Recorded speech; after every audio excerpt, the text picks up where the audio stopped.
बार गौतम बुद्ध अपने आश्रम में अपने सभी शिष्यों को शिक्षा दे रहे थे कि दुनिया की सबसे तेज छुरी हमारी जबान है और दुनिया के सबसे खतरनाक हथियार हमारे शब्द हैं, जो बिना किसी का खून बहाए लोगों को अंदर ही अंदर मार सकते हैं।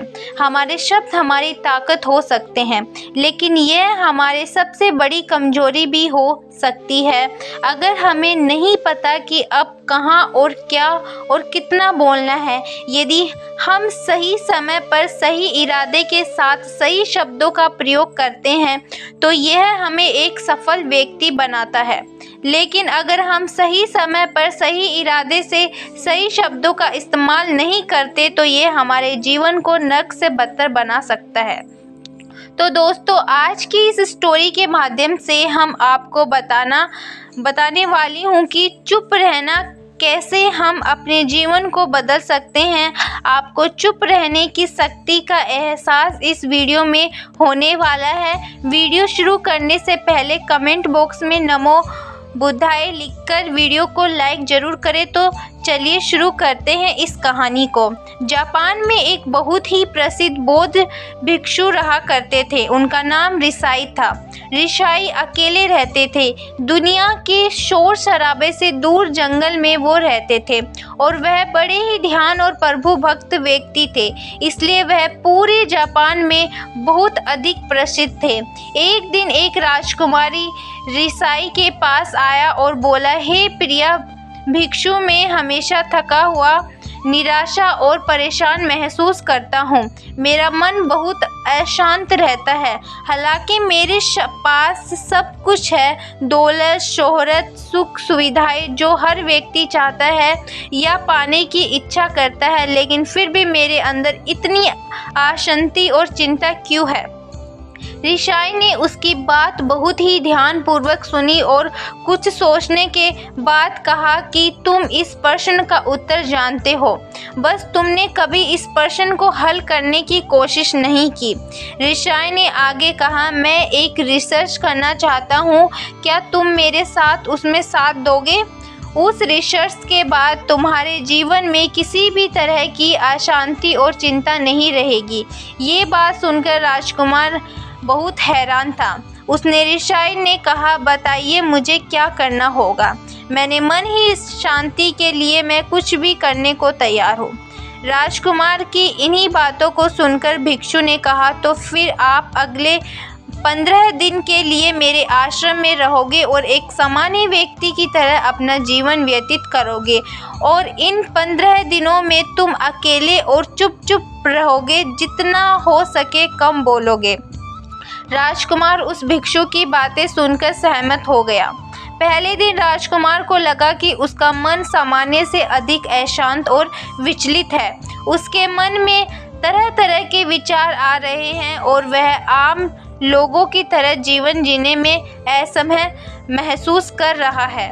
उसे अंदर से बोलने की इच्छा हो रही थी, लेकिन वह चुपचाप रहा। उसके मुंह से एक भी शब्द नहीं निकला, बस वह चुपचाप बैठा रहता। लेकिन रात होते होते उसे अंदर ही अंदर शांति का अनुभव होने लगा। उसके लिए वह अनुभव अजीब था। वह खुद से पूछ रहा था कि वह अंदर ही अंदर इतना खुश क्यों है और उसकी आंतरिक बेचैनी और चिंता कम क्यों होने लगी है। अगले दिन राजकुमार अकेले चुपचाप बैठा रहा और वह प्रकृति को निहारता रहा। वह पौधों को, फूलों को, आकाश में उड़ रहे पक्षियों को, वह अपने जीवन में पहली बार यह अद्भुत दृश्य महसूस कर रहा था कि उसके पास कितनी सुंदरता, और वह दिन भर प्रकृति को सुंदरता को निहारता रहता और उसकी ताजगी को महसूस करता रहता। इसी तरह से 10 दिन बीत गए और उसके मन की सारी बेचैनी, सारी हलचल, सारी उथल पुथल और सारा तनाव गायब हो गया। 11वें दिन ही सुबह राजकुमार फिर से एकांत में बैठ गया और फिर ही मिनटों में उसकी आंखों में अपने आप बंद हो गई और वह गहरे ध्यान में चला गया। वह पूरे दिन वहीं पर आंखें बंद करके बैठा रहा और गहरे ध्यान में डूबा रहा था। कोई शब्द ना कोई चिंता। राजकुमार भीतर से अमीर शांति और आनंद से भर गया। राजकुमार अपने बाकी के 4 दिन इसी तरह गहरे ध्यान से व्यतीत करने के बाद 15 दिन बाद ऋषि के सामने प्रस्तुत हुआ और ऋषि को प्रणाम करके बोला, प्रिय भिक्षु, मुझे उत्तर मिल गया कि मेरे मन में इतनी उथल-पुथल और चिंता क्यों थी। मैं जान गया कि मेरे मन इतना अशांत और विचलित क्यों था। ऋषि मुस्कुराते हुए पूछा, बताओ क्या उत्तर मिला तुम्हें?